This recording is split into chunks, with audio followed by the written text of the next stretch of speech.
Assalamualaikum warahmatullahi wabarakatuh. Selamat pagi, Ibu semua. Bagaimana kabarnya?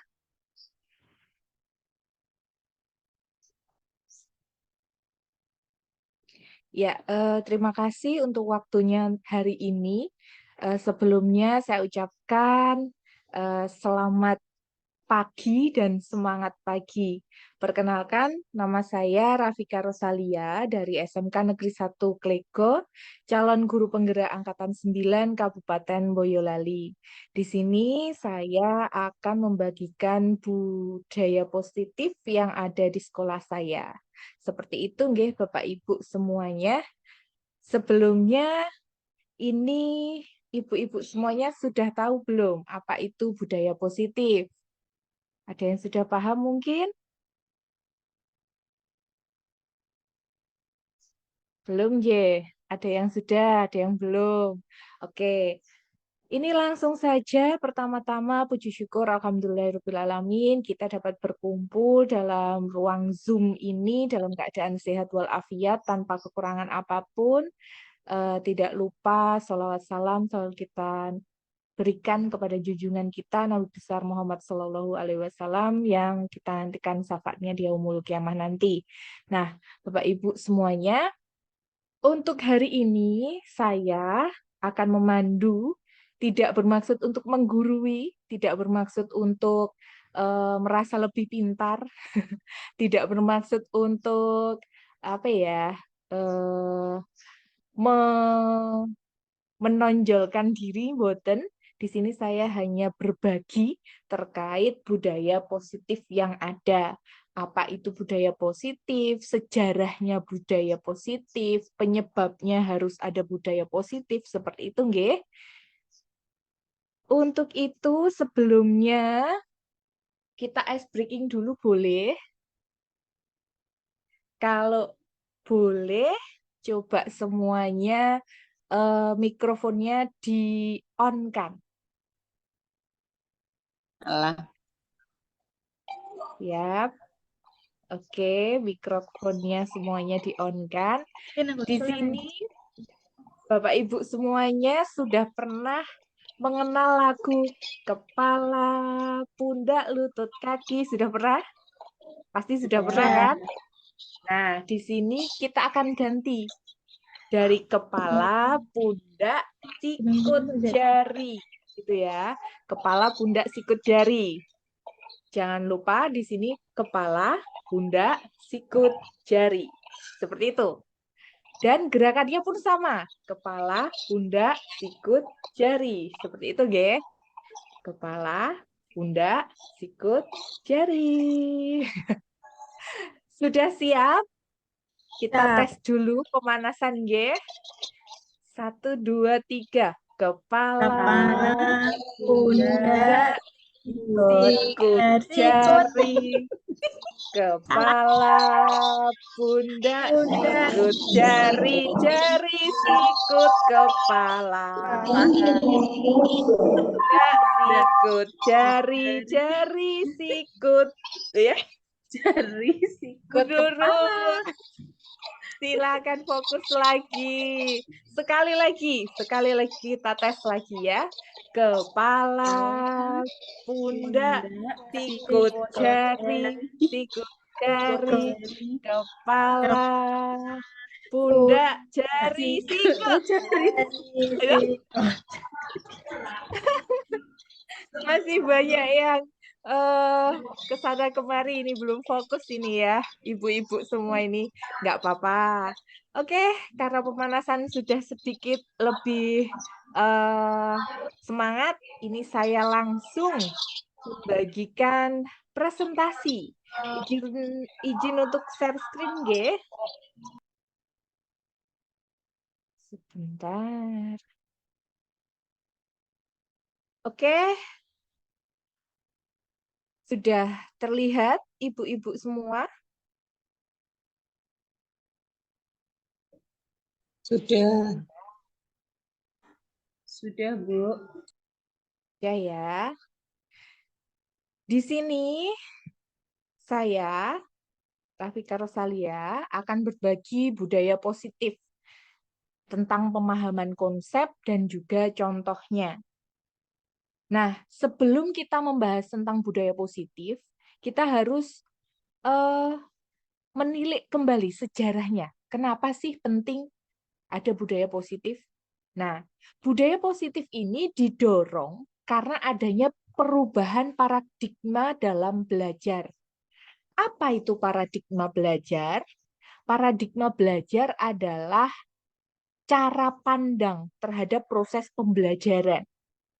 Di sini cara pandang ini yang dulunya berpusat pada guru, sekarang di era saat ini akan diubah menjadi berpusat kepada siswa atau student center.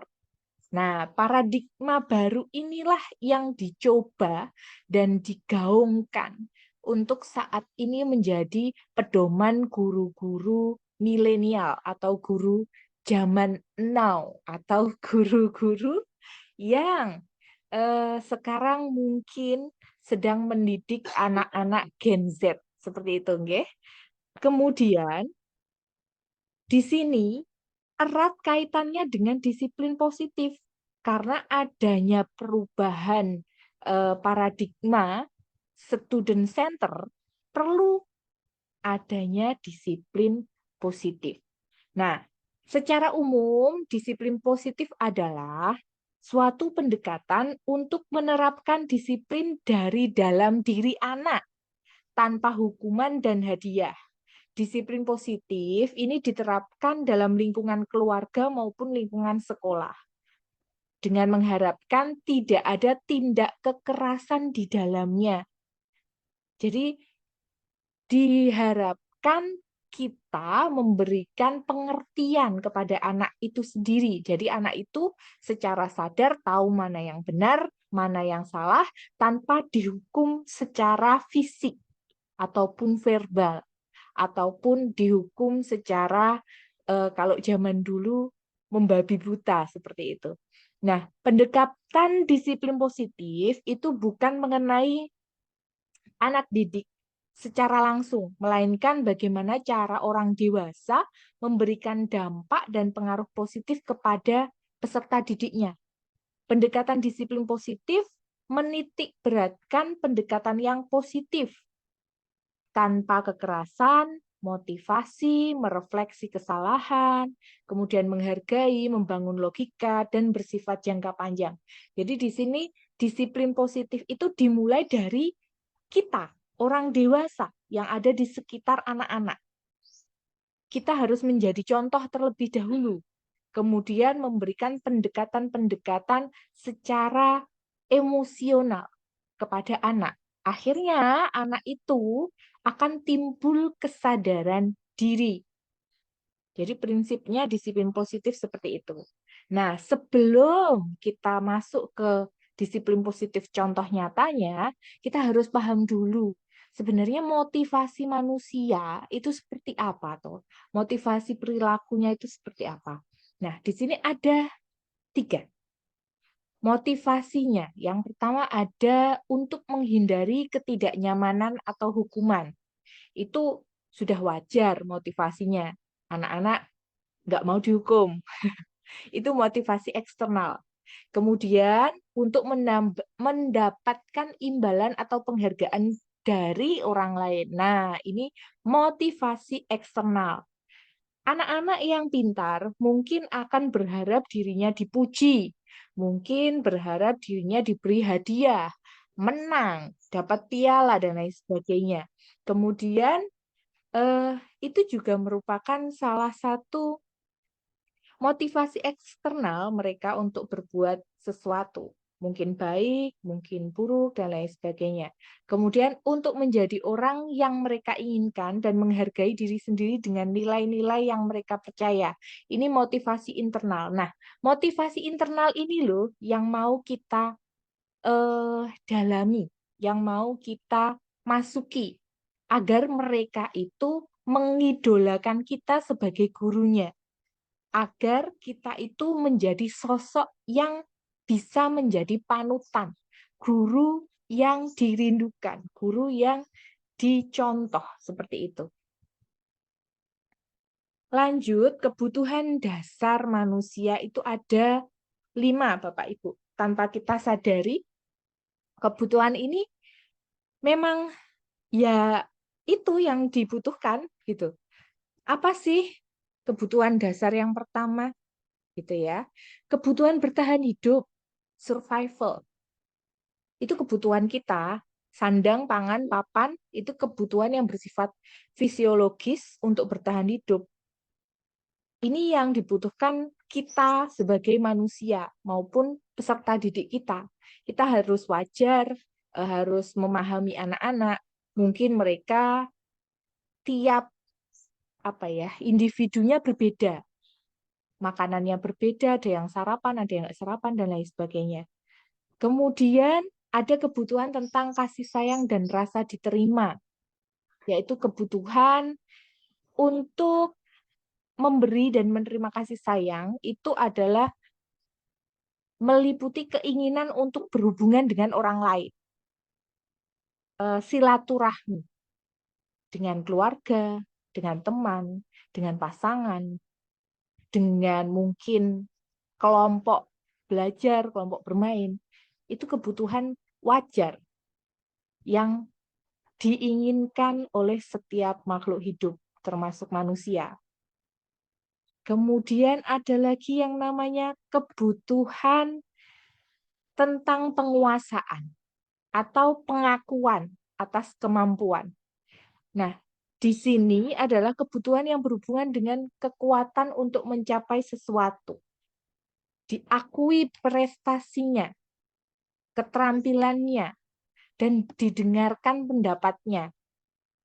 Nah, ini yang seringkali ibu-ibu dan bapak-bapak semuanya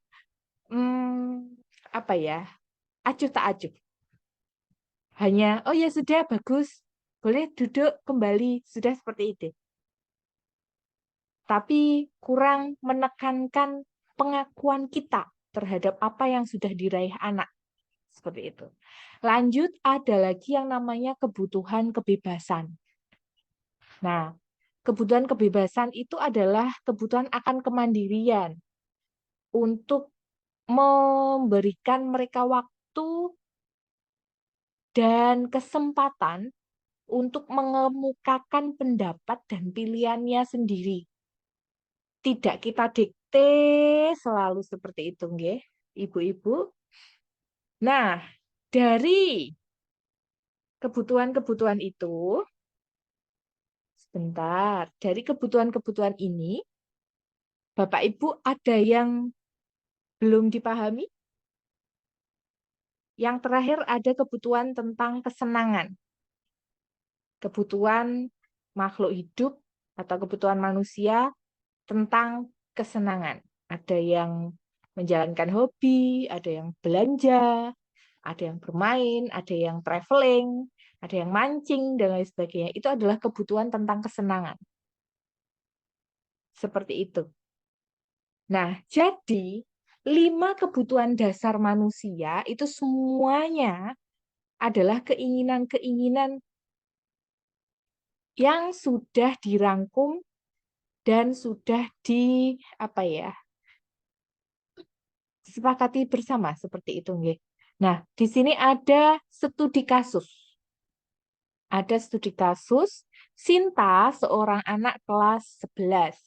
Begitu tiba di rumah, sepulang dari sekolah, ia menangis dan mengadu pada ibunya bahwa dia benci pada Ibu Sani, gurunya.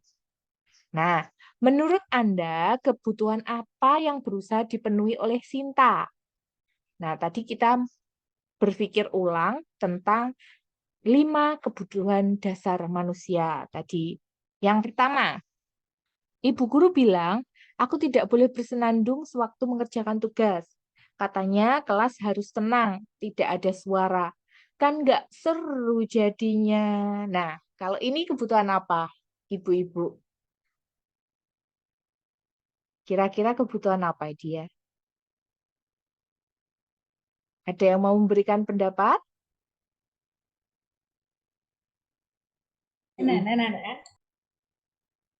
Aduh, maaf. Ada yang mau memberikan pendapat? Kesenangan, Bu. Kesenangan kebahagiaan, Kesenangan. Bu. Boleh, kesenangan, kebahagiaan. Kemudian untuk yang kedua, ibu guru tidak menyapaku hari ini. Padahal aku pakai jepit rambut yang baru. Apa itu? Kebutuhan apa yang dibutuhkan? Perhatian, Bu, kasih sayang. Betul, perhatian dan kasih sayang. Dia pengen kita memberikan pujian seperti itu. Lagi, ada dua soal terakhir. Yang ketiga ada, aku bosan. Masa belajarnya cuma gitu-gitu aja, dengerin ibu guru aja. Apa coba? Kebebasan. Kebebasan, betul. Dia ingin sesuatu yang baru, yang nggak monoton, yang tidak melulu seperti itu. Dia bosan. Dia ingin bebas, sesuatu yang baru. Dan terakhir, aku sebel. Gambarku tidak rapi, malah ibu guru nunjukin ke teman-temanku di depan kelas. Apa itu?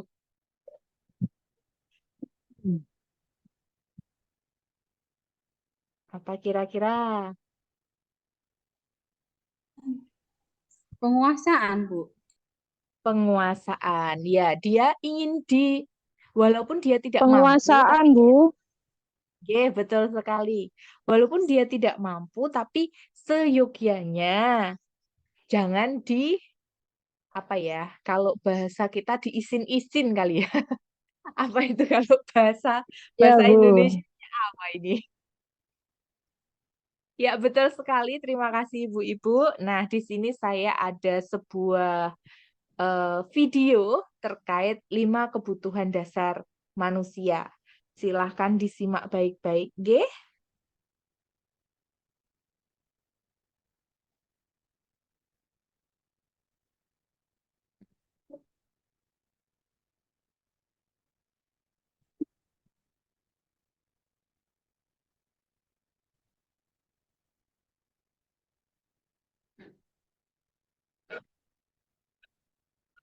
Senang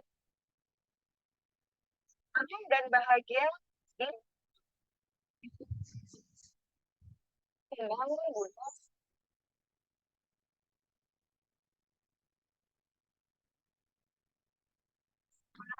seimbang dan bahagia sama adalah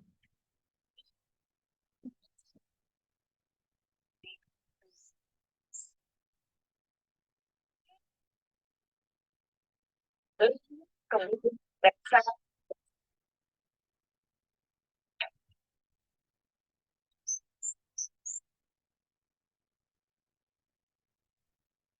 saya. Dalam salah satu putusannya menyatakan contoh perbandingannya dengan hidup tumbuh-tumbuhan seorang hidup yang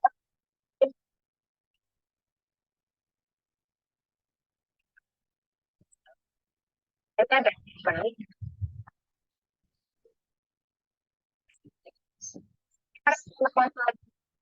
itu hidup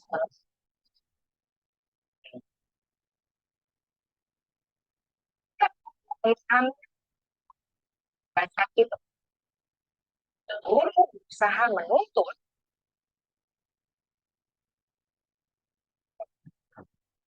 hakikatnya. Videonya tampak apa tidak Ibu-ibu? Halo, Ibu-ibu semua, videonya terdengar atau tidak ya? Baru tampak, Bu, tapi agak putus-putus ini ya. Apa sinyal saya, nggih? Sinyalnya mungkin Ibu. Nggih. Padahal saya Tempat saya dari juga gambarnya ini kok putus-putus. kayak menarik sekali, tapi saya nggak bisa terdengar ini di saya. Ada yang lain terdengar atau tidak? Enggak, putus-putus sama. Oh, putus-putus. Oke. Enggak. Ya. Oke. Kita ulangi dulu. Tapi suaranya juga tidak terdengar, Ibu-ibu. Suara panjenengan terdengar, Bu, dari videonya yang tampaknya ini. Oh, dari videonya. Ya sudah, kita skip saja videonya. Karena ini juga sepertinya sinyal saya juga kurang mendukung ini, Ibu-ibu. Oke, intinya adalah video ini menekankan pada 5 kebutuhan dasar manusia. Berdasarkan Ki Hajar Dewantoro, itu ibarat guru adalah seorang petani yang merawat berbagai macam tumbuhan. Nah, ketika tumbuhan itu tumbuh, itu yang tumbuh tidak hanya tumbuhan, ada juga gulmanya, ada juga yang ditanam itu jagung, yang keluar itu hanya rumput, kemudian ada yang namanya gagal panen, ada yang panen, dan lain sebagainya. Semua individu di dalam pendidikan itu berbeda, tidak bisa disamakan. Nah, yang kita bisa lakukan adalah mendalami mereka sesuai dengan kebutuhan-kebutuhan dasar hidup yang ada. Mungkin mereka kurang, katakanlah, kebutuhan dasar tentang kasih sayang. Pasti di sekolahannya seperti ini. Kita bisa menyimpulkan sendiri seperti itu, nggih, Bapak Ibu semua. Lanjut mawon, di sini ada yang namanya hukuman, konsekuensi, dan restitusi. Nah, di sini apa sih hukuman? Apa itu konsekuensi dan apa itu restitusi? Nah, hukuman adalah tindakan pendidik yang sengaja dan secara sadar diberikan kepada anak didik yang melakukan kesalahan, agar anak didik tersebut menyadari kesalahannya dan berjanji dalam hatinya untuk tidak mengulangi. Itu adalah hukuman.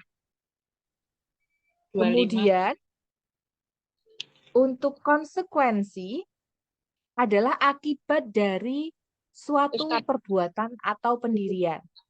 belum tak ini.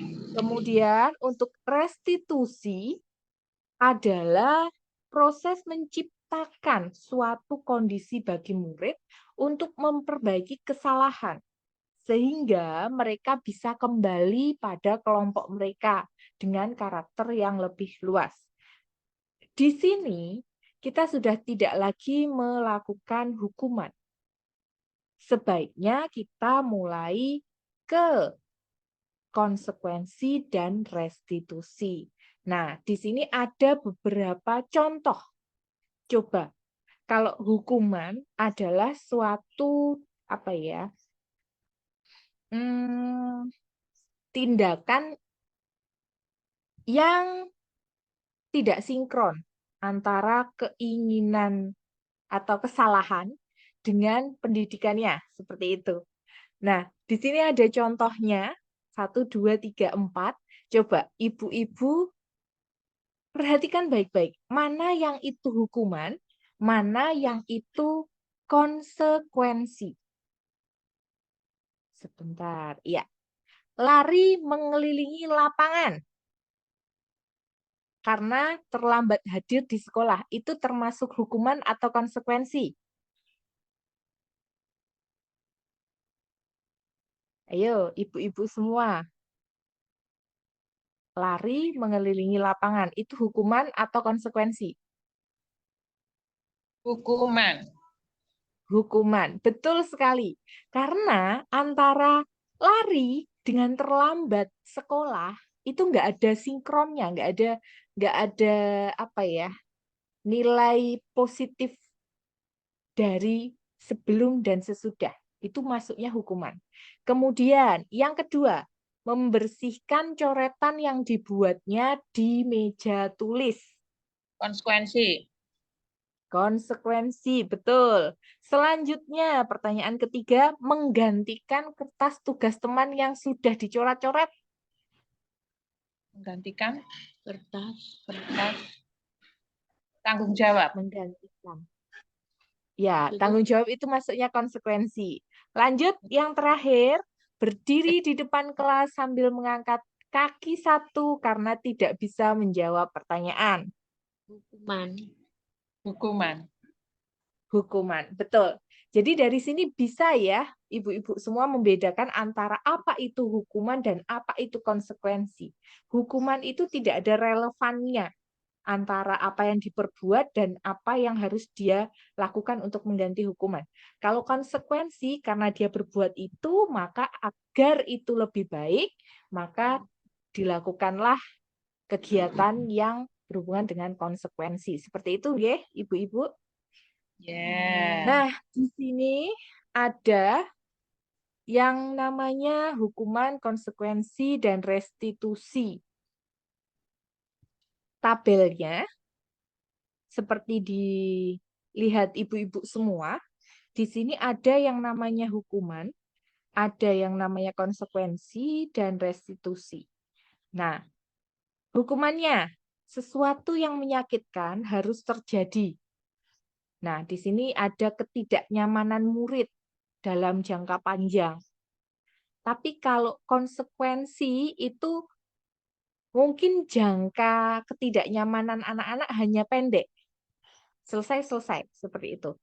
Tidak ada yang namanya apa ya namanya? Trauma dan lain sebagainya. Nah, kalau restitusi itu menguatkan untuk murid, menumbuhkan rasa bersalah murid. Sehingga murid itu sendiri yang mengungkapkan apa yang harus dia perbuat. Ini jangkanya panjang. Menyadarkanlah intinya restitusi itu. Nah, di sini kalau hukuman, korban itu seakan apa ya, mendapatkan keadilan, tapi hanya untuk sementara. Sedangkan konsekuensi di sini adalah korban itu bisa saja diabaikan. Kalau restitusi itu korban mendapatkan ganti apa yang sudah diperbuat temannya, katakanlah seperti itu. Nah, di sini ada banyak sekali contoh-contohnya, tetapi secara tidak langsung dapat kita tarik kesimpulan jika hukuman itu banyak yang bersifat negatif. Sedangkan konsekuensi itu lebih bersifat ke netral. Selesai ya sudah, selesai. Kalau hukuman selesai ada trauma, ada dendam, ada apa ya, masih di dalam hatinya anaknya itu masih seperti itu masih ada. Kalau restitusi itu karena kesadaran kita menumbuhkan kesadaran diri, jadi lebih ke positif seperti itu. Dari sini sudah bisa dipahami ibu-ibu bedanya hukuman, konsekuensi, dan restitusi? Sudah, ya? Kalau sudah, kita lanjutkan ke restitusi. Nah, saya tadi sudah membahas tentang restitusi di awal tadi. Restitusi adalah proses menciptakan kondisi bagi murid untuk memperbaiki kesalahan mereka, sehingga mereka bisa kembali pada kelompok mereka dengan karakter yang lebih kuat. Ada juga yang menyatakan restitusi adalah proses kolaboratif yang mengajarkan murid untuk mencari solusi untuk masalah dan membantu murid berpikir tentang orang seperti apa yang mereka inginkan. Bagaimana mereka harus memperlakukan orang lain. Itu menurut pendapat Kolsom Gusen 1996. Ada juga restitusi membantu murid menjadi lebih memiliki tujuan, disiplin positif, dan memulihkan dirinya setelah berbuat salah. Di sini penekanannya bukan pada bagian berperilaku untuk menyenangkan orang lain atau menghindari ketidaknyamanan, Namun tujuannya adalah menjadi orang yang menghargai nilai-nilai kebajikan yang mereka percayai. Nah, restitusi sendiri itu bukan berarti menebus kesalahan, namun belajar dari kesalahan yang sudah dibuat. Di sini restitusi juga berfungsi untuk memperbaiki hubungan antara si anak dengan si korban, mungkin karena perkelahian dan lain sebagainya.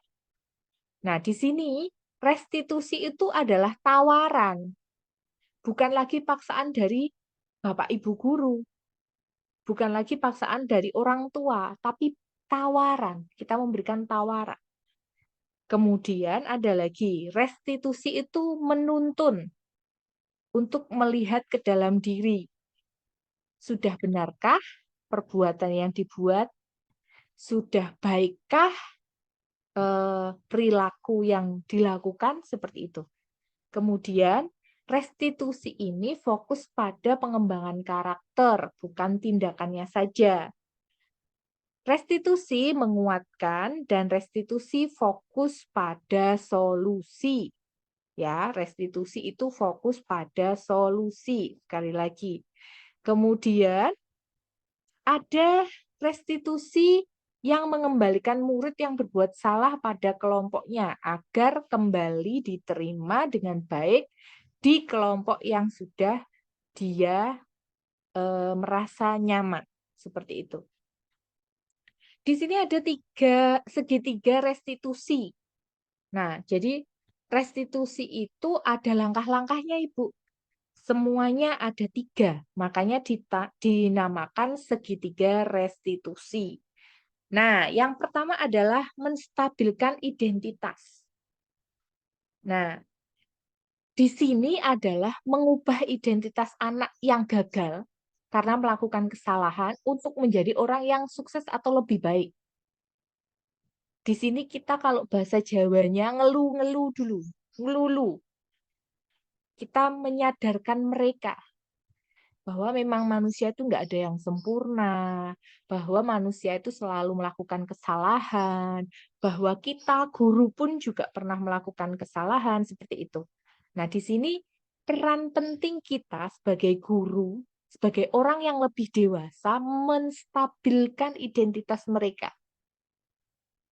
Kemudian, setelah mereka sudah stabil, baru kita melakukan validasi tindakan yang salah. Untuk memenuhi kebutuhan dasar, nah kita itu perlu menanyakan, sebenarnya apa sih yang kamu lakukan, baik atau tidak sih yang kamu lakukan? Alasan apa yang kamu alasan apa yang kamu punya ketika melakukan hal tersebut, seperti itu. Di sini adalah tindakan validasi. Baru setelah itu adalah menanyakan keyakinan. Di segitiga restitusi itu ada 3 itu tadi. Setelah sudah identitasnya sudah selesai, validasi kesalahannya sudah selesai, nah baru ditanyakan keyakinannya, dia bisa berubah atau enggak. Kalau bisa, kamu mau menawarkan apa untuk merubah dirimu? Masih ingat apakah yang kita sepakati kemarin itu? Apa tata tertib yang kemarin sudah kita sepakati? Masih ingatkah kepercayaan yang sudah Ibu berikan ke kamu dan lain sebagainya? Itu adalah langkah terakhir dari segitiga restitusi. Dari sini ada yang sudah paham atau tidak paham sama sekali, Ibu-Ibu?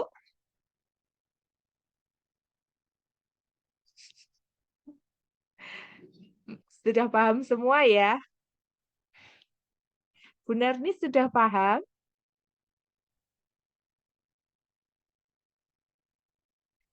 Ye, kalau sudah paham, kita lanjut dulu. Ini juga mungkin untuk Videonya terlihat boten nggih.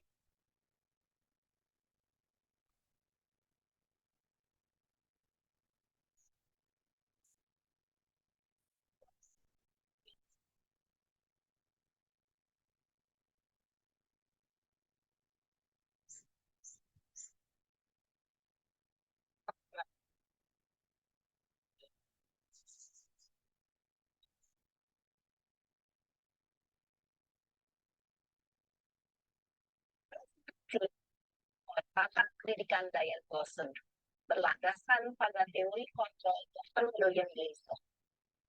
Segitiga restitusi adalah suatu proses belajar yang dijalankan oleh guru atau anak detik yang mandiri dan bertanggung jawab. Posisi terdaptar yang pengelolaan nilai-nilai kebajikan menjadi suatu kebiasaan positif yang status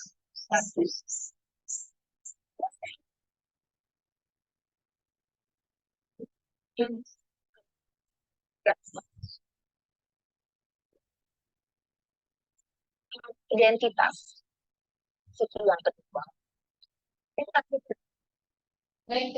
dan sisi yang ketiga,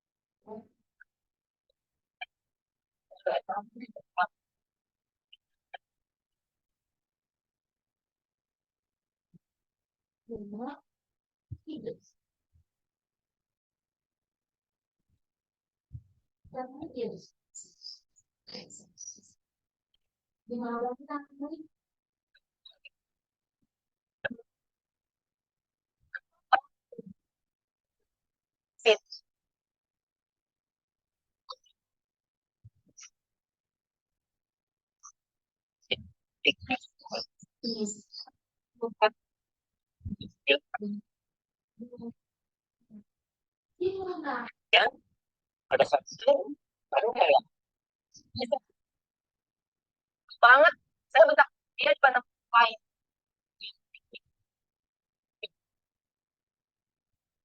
tertentu kan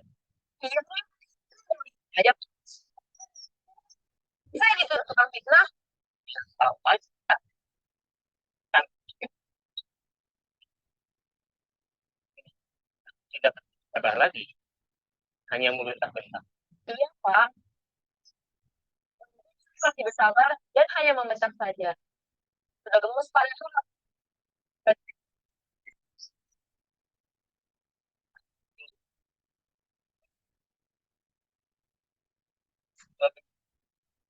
salah lagi kan iya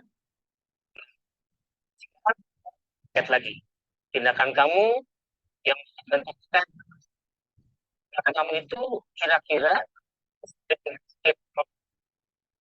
kamu tidak salah pak ini apa yang kurang sesuai dengan keinginan kamu ya air saat itu saya menjadi emosi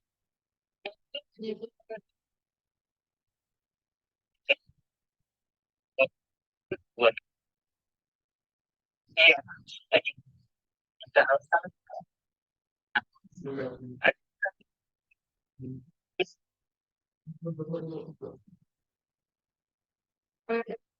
ya saya bisa lebih proaktif mengambil waktu jeda untuk berpikir mau apa selanjutnya kira lebih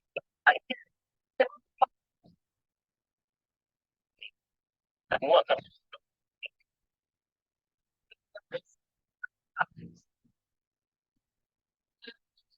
iya ibu jadi punya jadi orang banyak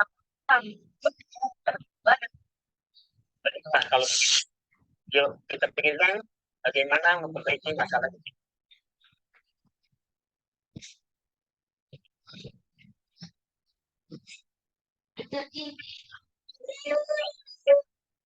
saja kita menyaksikan metode itu adalah restitusi. Mari kita bahas 7%. Pada sisi pertama, menstabilkan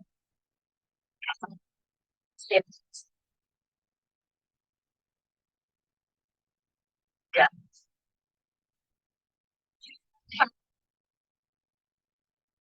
menggeser produktivitas murid. Murid yang sedang berpindah waktu ini kartu itu sudah bila kita maka posisinya tidak bertakmu ini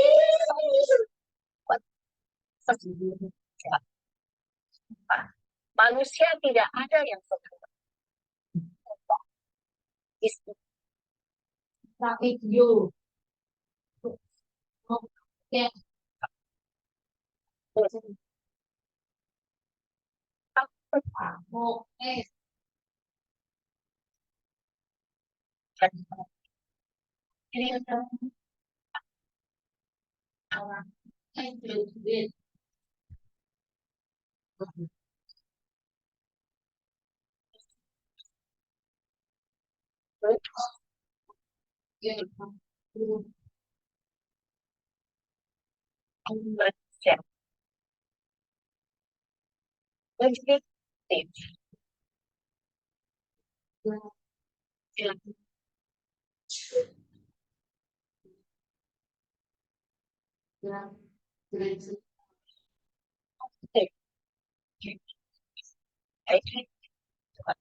Sehingga yang perlu itu visi bersih.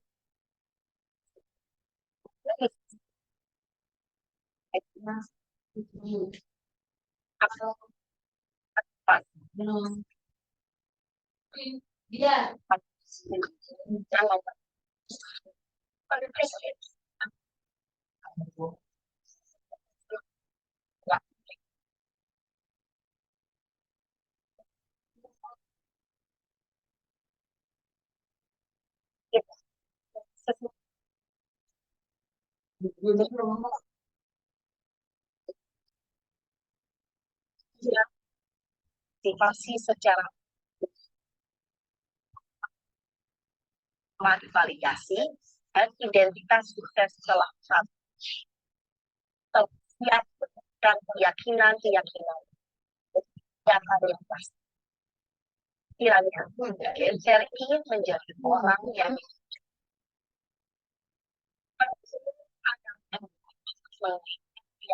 keyakinan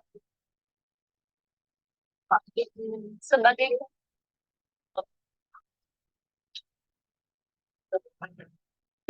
apa yang telah kita sepakati. Sudah mendapat kelas yang ideal bagi kita.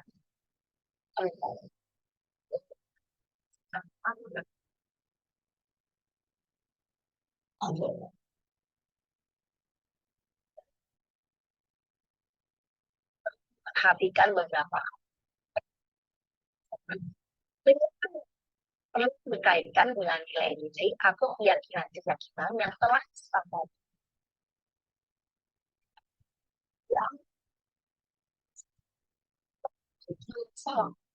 Sejak relevan memiliki hubungan dengan masalah. Perlu adanya suatu usaha perbaikan dari waktu. Perlu didedikasikan waktu dan pihak. Ya,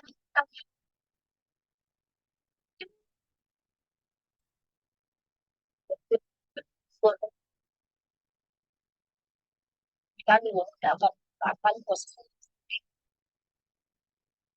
pertanyaan bermakna yang dapat menjawab.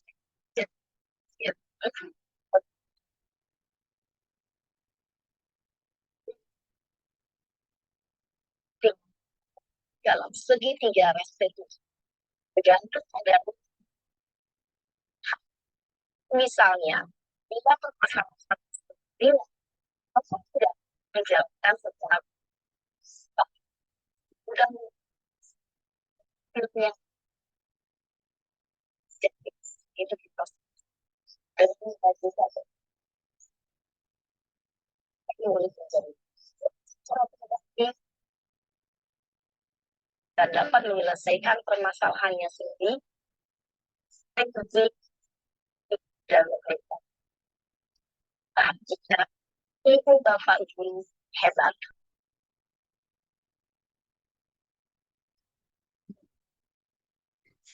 Oke, salam dan bahagia Bapak Ibu guru hebat. Nah, dari penerapan segitiga restitusi yang sudah saya jelaskan dan juga ada penguatan dengan video tadi, kita akan masuk ke ranah selanjutnya, yaitu tentang penghargaan. Di sini, penghargaan itu apa toh? Apa sih yang dimaksud dengan penghargaan? Penghargaan adalah suatu benda atau peristiwa yang diinginkan yang dibuat dengan persyaratan hanya jika Anda melakukan hal ini, maka Anda akan mendapatkan penghargaan yang diinginkan. Nah, penghargaan ini sebenarnya efektif, tapi itu hanya untuk jangka pendek. Ketika seseorang diberikan penghargaan berupa mungkin pujian ataupun barang seperti tropi, hadiah, dan lain sebagainya. Di sini, bagi yang menanggapi dengan positif, mereka akan ikut berbahagia. Tapi bagi anak-anak yang menanggapi itu secara negatif, ada rasa iri, ada rasa heleh, mek gur ngono, itu pasti ada. Itu bahasa Jawanya heleh. Iya atau tidak, Bapak Ibu? Coba kita amati lagi anak-anak kita. Nah, di sini jika seorang guru sering memberikan penghargaan kepada murid-murid, besar kemungkinannya muridnya termotivasi hanya untuk menyenangkan gurunya. Mereka tidak jujur secara hati nurani benar-benar bahagia itu enggak. Hanya, wah, kalau saya dapat ini, berarti Bu Guru nanti akan menyanjung saya, akan memuji saya. Sudah, seperti itu. Dan itu hanya berlaku pada guru-guru tertentu, tidak pada semua guru. Nah, makanya kenapa penghargaan itu masuk dalam, penghargaan itu masuk ke dalam sesuatu yang hanya bersifat jangka pendek. Tidak bisa jangka panjang, seperti itu. Nah, kemudian kita akan masuk ke 5 posisi kontrol guru. Di sini ada penghukum, ada pembuat rasa bersalah, kemudian guru sebagai teman, guru sebagai pemantau, dan sebagai manajer. Ini penting loh, Bapak Ibu, untuk memahami kita itu ada di posisi seperti apa selama ini ketika menjadi guru. Kita bahas dulu yang pertama ada penghukum. Posisi penghukum itu biasanya menggunakan hukuman fisik ataupun verbal. Orang-orang yang menjalankan posisi penghukum senantiasa mengatakan bahwa sekolah itu memerlukan sistem dan alat yang dapat menekan murid. Guru-guru yang menerapkan posisi ini pasti ada patuhi aturan saya.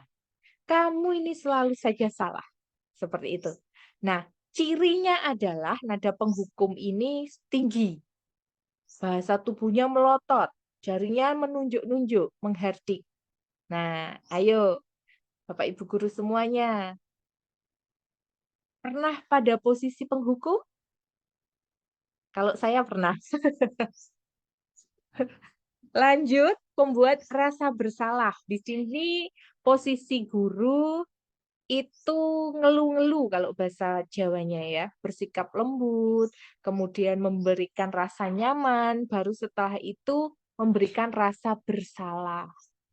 Contoh kata-katanya biasanya, Ibu sangat kecewa sama kamu, Nduk. Bagaimana? Seperti itu.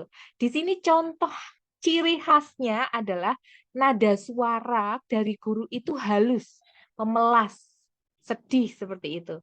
Kemudian bahasa tubuhnya, gurunya itu mendekat ke anak, mencoba mengambil hati anak. Seperti itu. Lanjut, ada posisi guru sebagai teman. Nah, di sini mungkin banyak juga guru-guru muda mungkin yang berada di posisi ini, di mana biasanya ciri dari posisi guru yang menempatkan sebagai teman adalah ramah, akrab, mudah bercanda, kemudian mudah senyum, seperti itu ya. Nah, bahasa-bahasa yang biasa digunakan oleh guru di posisi teman adalah seperti, ayo ingat, tidak bantuan Bapak selama ini. Ayo bantulah demi Bapak ya, seperti itu. Lanjut, ada posisi pemantau. Nah, di sini adalah posisi guru yang mengontrol muridnya. Di sini ada suara yang datar, kemudian bahasa tubuh yang formal. Nah, posisi pemantau ini biasanya sering menanyakan tentang peraturan apa yang sudah disepakati, apa yang telah kamu lakukan, sanksinya atau konsekuensinya apa, seperti itu. Jadi lebih berarti mengawasi lah, meminta pertanggungjawaban seperti itu. Selanjutnya ini ada posisi manajer atau posisi di mana guru berbuat sesuatu bersama dengan murid. Jadi guru dan murid itu berkolaborasi, mempersilahkan muridnya untuk bertanggung jawab dan mendukung murid agar dapat menemukan solusi atas masalahnya sendiri. Di sini ada ciri khusus guru dengan posisi manajer, itu ada suaranya yang tulus, bahasanya yang apa ya, fleksibel, bahasanya lebih tidak terlalu kaku. Kemudian bahasa tubuhnya juga luwes, mendekat ke murid. Nah, di sini ada contoh kata-kata yang biasa dilakukan guru dengan posisi sebagai manajer. Yang pertama, apa yang kita yakini? Apa kamu meyakininya? Jika kamu meyakininya, apa kamu bersedia memperbaikinya? Seperti itu. Nah, di sini ada posisi-posisi yang sudah Bapak Ibu lakukan? Ada? Tidak? Pasti ada ya. Mungkin kalau boleh berpendapat, ada yang sudah pernah menjadi posisi guru yang mana? Silahkan. Yang mau memberikan pengalamannya. Posisi kontrol guru apa yang pernah? Bu Mani, boleh? Sudah pernah melakukan posisi kontrol guru yang mana ini, Bu Humani? Oh, jangan-jangan Belum pernah penghukum. mencoba, Bu. Belum pernah mencoba. Oke, setelah ini kita akan coba ya. Iya, Coba Bu. Bu Humani boleh bantu saya? Iya, Bu. Gimana, Bu? Saya akan mencoba mempraktekkan jadi guru dengan posisi penghukum. Bu Humani nanti mencoba menjadi murid yang terlambat, boleh? Oh, boleh. Ya, Bu. Ya. Ya, ini ada bel sekolah ya. Ya. Bu Mani masuk. Ya. Tak, tak, tak. Misi. Assalamualaikum, Bu. Mohon maaf. Waalaikumsalam. Mohon Ya, maaf, Bu. Hari ini saya terlambat. Saya mohon izin masuk kelas, Bu. aduh kamu itu tiap hari terlambat. Kapan tidak terlambat kamu itu? Pusing saya sampean. Kamu tahu tidak tata tertibnya? Jam berapa harusnya berangkat dan masuk ke kelas itu jam berapa telatnya? Tahu, Bu, jam 7. Tapi Lah mohon maaf, sudah Bu. tahu kok ya. Kamu ini loh. Hah? Sudah sana. Kamu lari keliling lapangan sana saja. Sudah tahu tata tertibnya. Nah, itu adalah posisi guru dengan apa tadi? Penghukum, Bu. Penghukum. Wah, saya judes sekali ya kalau itu ya. Lanjut. Sekarang kita posisi sebagai pembuat rasa bersalah. Coba Bu Humani lagi. Teng, teng, teng, teng, teng. Ya, tek, tek, tek. Permisi, Assalamualaikum, Bu. Waalaikumsalam, Mbak. Gimana? Mohon maaf, Bu, hari ini saya terlambat karena tadi baru mengantar Ibu ke pasar. Mohon maaf ya, Bu, ya. Mohon izin masuk ke kelas ya, Bu. Oh gitu. Ya, Ibu sih nggak apa-apa. Wajar kalau kamu punya tanggung jawab membawa Ibu ke pasar dulu. Tapi kalau kamu sering-sering terlambat seperti ini, Ibu kan juga jadi sedih. Kan jadinya kamunya tidak fokus. Harusnya jam 7 sudah di sekolahan, kamu baru naik motor jalan OTW sekolahan. Kalau ada apa-apa bagaimana? Ibu Iya, kan jadinya Bu. takut juga. Iya, Bu. Mohon maaf. Besok tidak akan diulangi lagi, Bu. Ya sudah, walaupun ibu ini kecewa sama kamu, tapi nggak apa-apa. Jangan diulangi lagi ya. Ya udah, silakan masuk. Iya, Bu. Terima kasih. Misi, Bu. Nah, Assalamualaikum. betul. Itu adalah posisi guru sebagai pembuat rasa bersalah.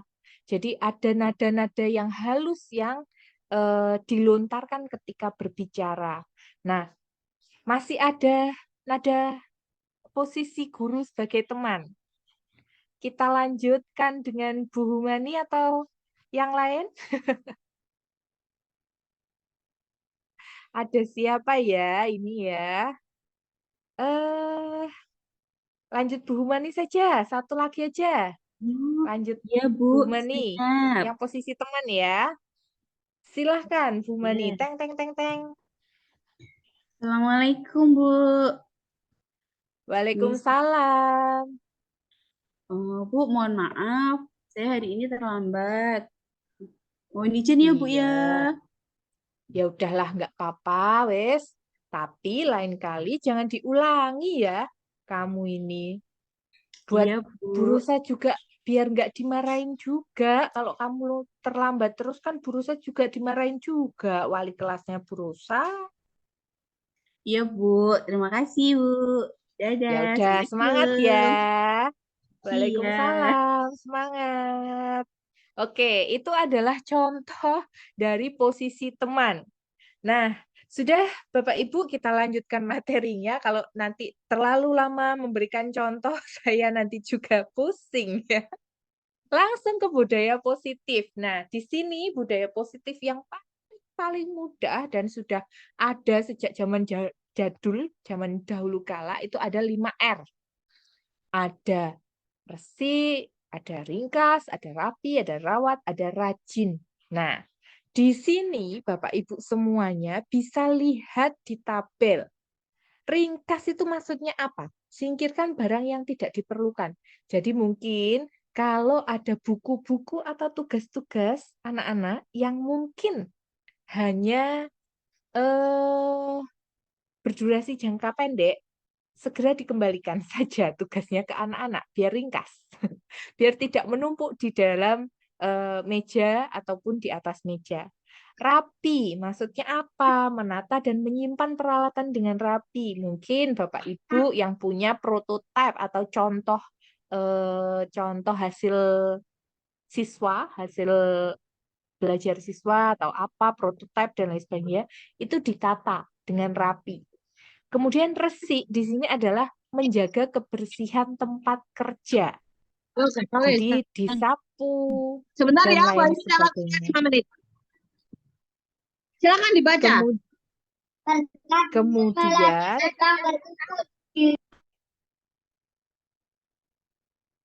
Kemudian ada yang namanya merawat. Nah, di sini merawat itu, Bapak Ibu semuanya, merawat ringkasnya tadi, merawat rapinya tadi, merawat resiknya tadi. Bukan merawat tanaman, bukan merawat tumbuhan, bukan.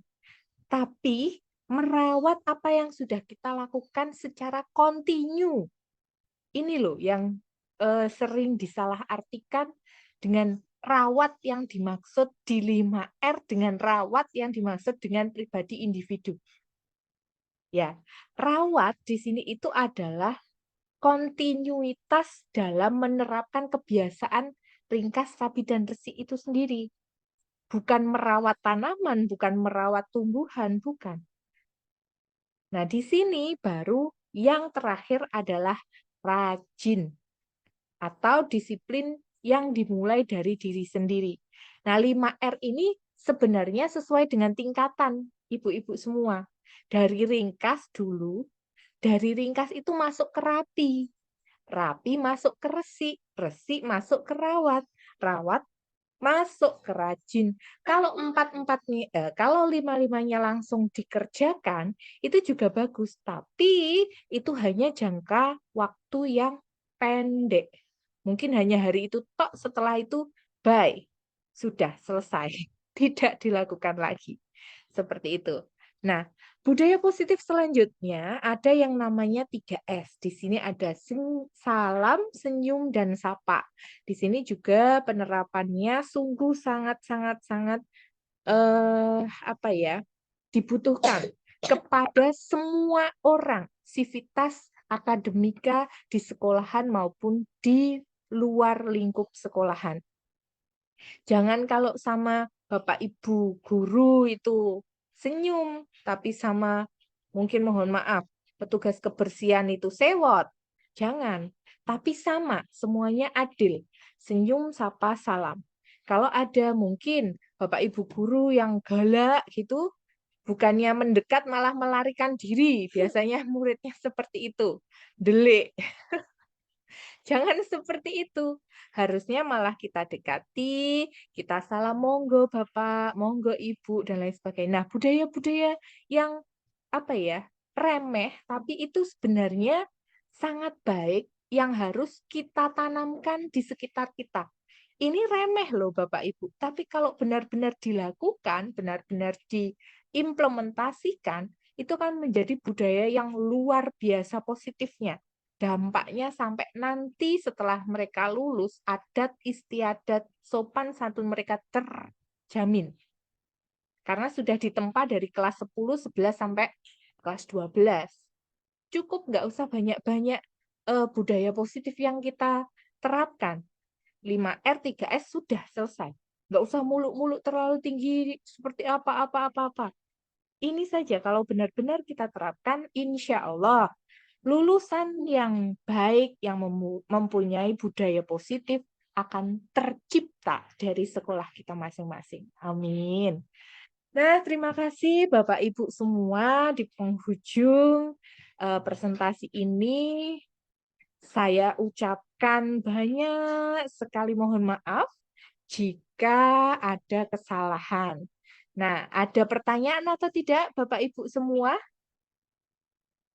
terkait ini? Sudah jelas, Bu. Sudah jelas nggih Bapak Ibu semua? Ya, Bu. Kalau sudah jelas, nggak ada pertanyaan sama sekali ini. Ada yang mau bertanya? Tidak ada? Alhamdulillah sudah jelas, Bu. Jelas. Oke, terima kasih. Karena sudah jelas Bapak Ibu semuanya, saya ucapkan terima kasih atas waktunya. Mohon maaf jika ada salah-salah kata. Sekali lagi, semoga kita menjadi insan-insan guru yang dapat memberikan contoh, yang dapat menginspirasi, yang akhirnya menjadikan murid kita menjadi orang-orang yang berguna bagi nusa, bangsa, dan agama. Amin. Karena waktu juga sudah menunjukkan hampir pukul 11, untuk diseminasi ini saya akhiri terlebih dahulu. Mohon maaf jika ada salah-salah kata. Dan terima kasih atas waktunya semuanya. Untuk itu saya akhiri. Wassalamualaikum warahmatullahi wabarakatuh. Waalaikumsalam warahmatullahi wabarakatuh. Monggo Bapak Ibu sudah boleh live dari Zoom hari ini. Terima kasih.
Hari ini Bu Rosa memanggil Mbak Eza ke sini, tahu nggak alasannya apa?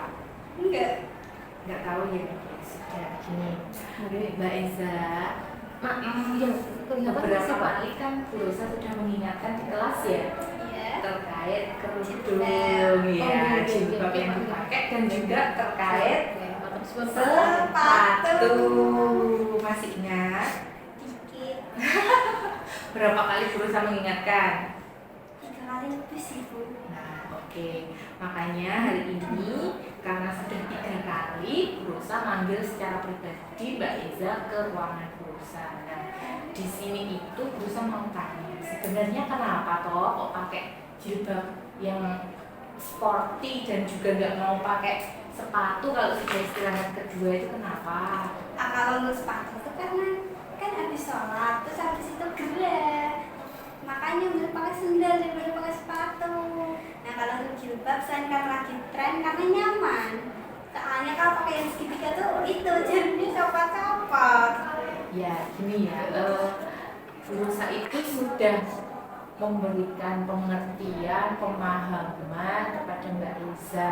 Kalau Burosa dulu waktu masih di sekolahan juga agak bandel. Burosa juga pernah melakukan kesalahan. Burosa juga pernah melanggar peraturan. Itu sudah biasa lah. Nah, tapi sekali lagi Burosa akan mungkin sharing sama kamu. Kamu sudah tahu kan peraturannya sekolahan seperti apa? Tahu.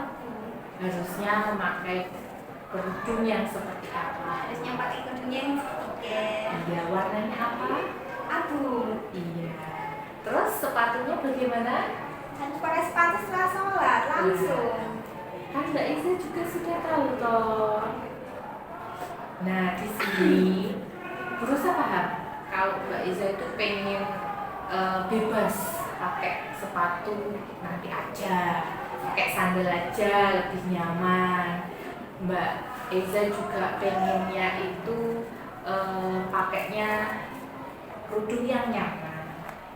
Gak apa-apa, tapi itu di rumah, jangan di sekolah. Ya. Kalau di sekolah itu ada namanya peraturan. Peraturan itu harus ditaati. Harusnya kalau seragam abu-abu, kerudungnya juga warnanya abu-abu, pakainya kerudung segitiga. Habis sholat, setelah istirahat kedua juga harusnya pakai sepatu langsung. Kalau nggak langsung tuh nggak apa-apa. Yang penting pas pembelajaran masuk bel kedua, istirahat kedua itu kamu sudah pakai sepatu kayak gitu ya. Iya, Bu. Memang manusia itu nggak ada yang sempurna. Iya. Pasti pengen, kesalahan. iya pasti pengen bebas, pasti pengen senang, pasti pengen nyaman, itu wajar lah. Nah, kalau dari pembicaraan kita tadi, kamu tahu salahnya toh? Tahu, Bu. Salahnya apa lagi? Warna jilbab salah, terus jilbabnya yang langsungan, sepatu nggak dipakai. Tiga toh, salah toh. Nah, kalau sudah tahu, katakanlah kamu itu salah. Kalau pas kamu pakai seperti itu, seperti ini sekarang, kamu ngerasanya seperti apa sih? Cantik atau gimana? Enggak sih, biasa aja, cuma pilih nyamannya aja. Pilih nyamannya aja. Iya. Tapi itu salah apa benar? Salah. Ya udah, oke. Nyaman tapi salah. Nah, benar nyaman tapi kan salah, Iya. tidak sesuai pada tempatnya. Tempatnya. Kalau mungkin hari Sabtu Minggu di rumah, Mbak Iza pakai sandal, pakai kerudung yang sporty, langsung blung gitu, enggak apa-apa. Tapi kalau di sekolah, tolong kembali lagi ingat tentang peraturan sekolah. Ya.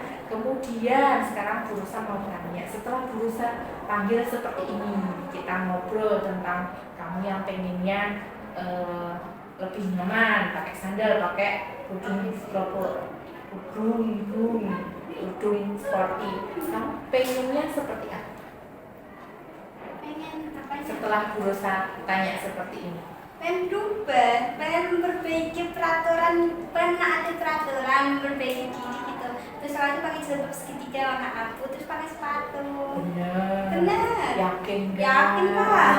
Padahal dulu itu awal pembelajaran sudah ada kesepakatan kelas 10 dulu juga sudah tanda tangan peraturan kok. Iya, kan udah ganti.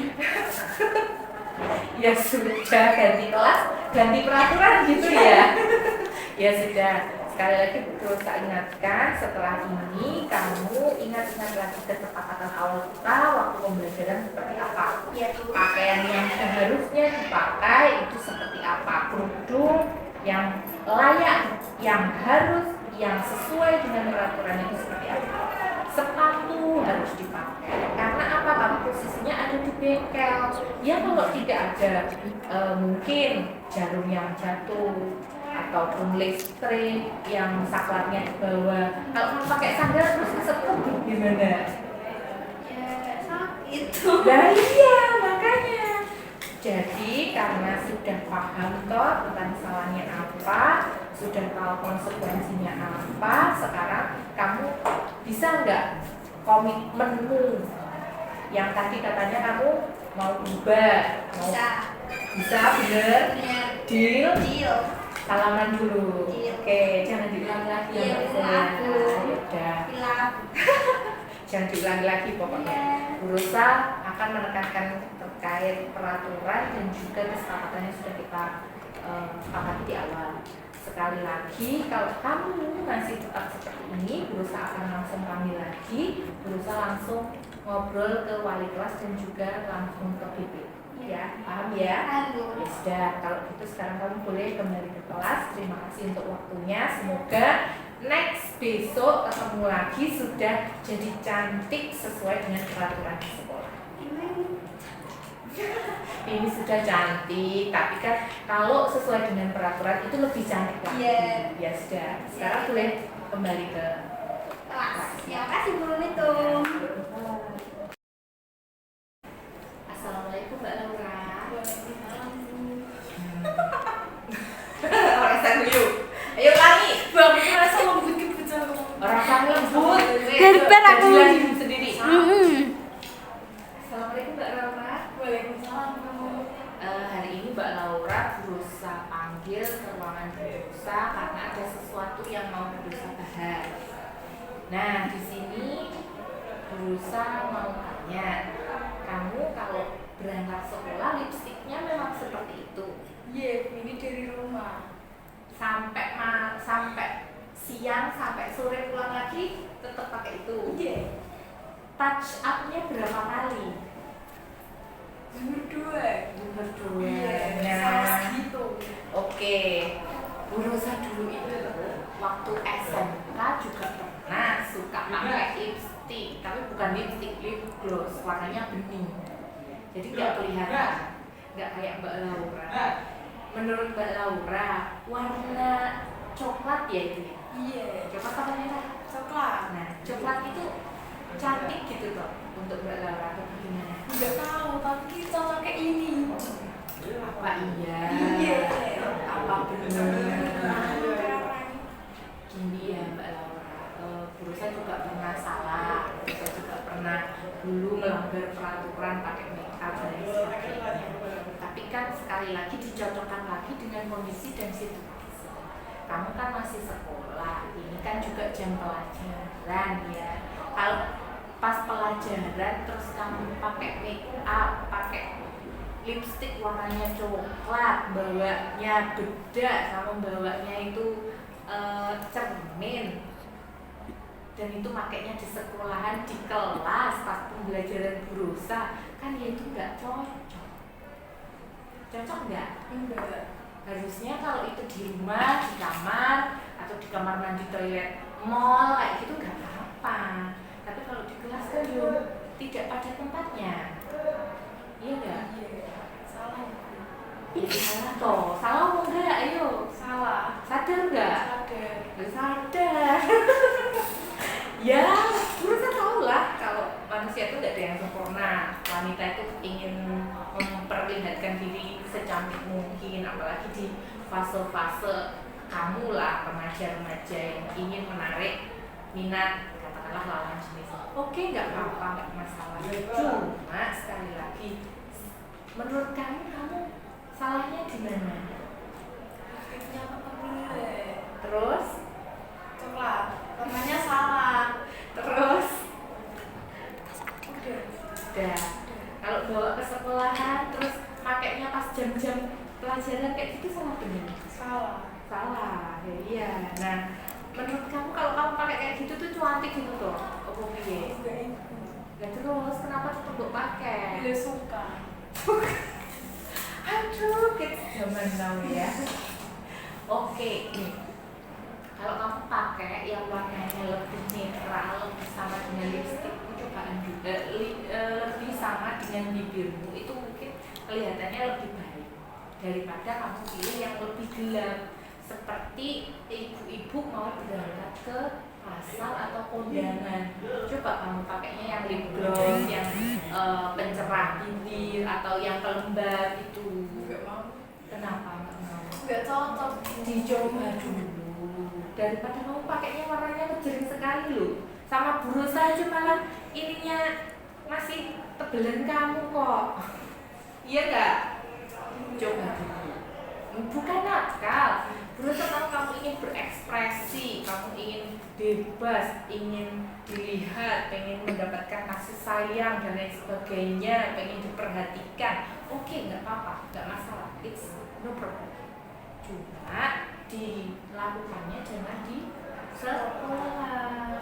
Kamu pakai kayak gitu hari Sabtu Minggu dolan kencan jalan-jalan pacaran enggak apa-apa, itu urusan kamu. Maksudnya itu pribadi kamu. Kamu hari Sabtu Minggu pakai lipstik seperti itu, pakai bedak yang tebel, pakai kontak lens, enggak apa-apa. Tapi jangan di sekolah.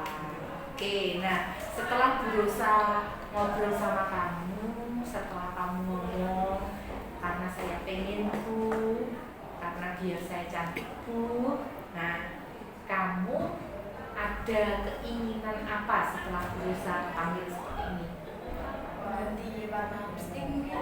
Ya, boleh. Nah, kamu paham kan aslinya sebenarnya aturan di sekolahan itu boleh pakai lipstik atau enggak gitu? Paham kan? Tahu? Tahu. Oh, gitu. Tapi tetap Melakukan. nah, kenapa yuk? Yaudah, kalau sudah tahu kamu melanggar peraturan, sebaiknya setelah berusaha bilang seperti ini, kamu seperti apa? Menaati peraturan sekolah mungkin. Ya, boleh. Mentaatinya caranya gimana? Gak pakai lipstik. Nggak pakai lipstik. Kamu pakainya gantung. Ya, lipstik aja. Oke, itu merupakan salah satu solusi dari kamu sendiri. Berusaha nggak mendikte kamu harus gue pakai kata-kata nggak usah pakai lipstik sama sekali, nggak usah bedaan enggak. Kamu yang berinisiatif sendiri untuk tidak memakai lipstik berwarna seperti itu dan mencoba menggunakan lip. Oke, berusaha pegang kata-kata kamu ya. Bener loh ya. Iya. Deal? Deal. Salaman dulu. Oke, deal. Besok lagi di pelajarannya berusaha kamu masih tetap make upan tebel, bawa bedak, bawa lipstik warnanya coklat, bawa kaca segede gaban, mau diapain? Diambil aja. Diambil, nggak apa-apa. Nggak apa-apa. Ikhlas. Ikhlas. Bener. Ntar nangis. Enggak, beli lagi. Ya wis lah. Oke. Ya wis, aku rapopo. Oke, kalau besok lagi seperti itu, berusaha tetap ambil karena kita sudah sepakat di awal ya. Iya. Kesepakatan kelasnya juga sudah jelas kalau sebenarnya nggak boleh pakai lipstik menor ya yang berlebihan. Ya sudah, karena ini juga berusaha mengajar ini sudah cukup dulu. Kamu boleh kembali ke kelas, jangan lupa janjinya apa. Kalau sekali lagi seperti itu berusaha. Oke ya? Bisa dipahami? Bisa. Ya sudah, boleh kembali ke kelas. Masih yuk. Ya.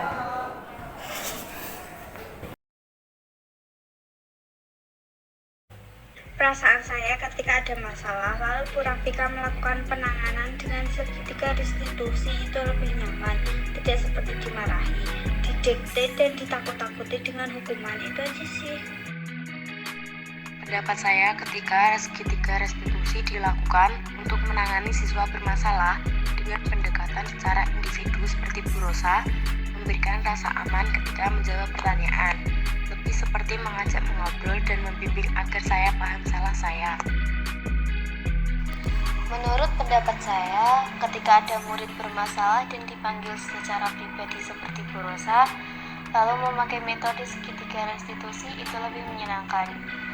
Tidak merasa seperti langsung dihakimi, di-justice, dan dijajar. Lebih nyaman dan kesannya merangkul murid agar paham salahnya. Terima kasih.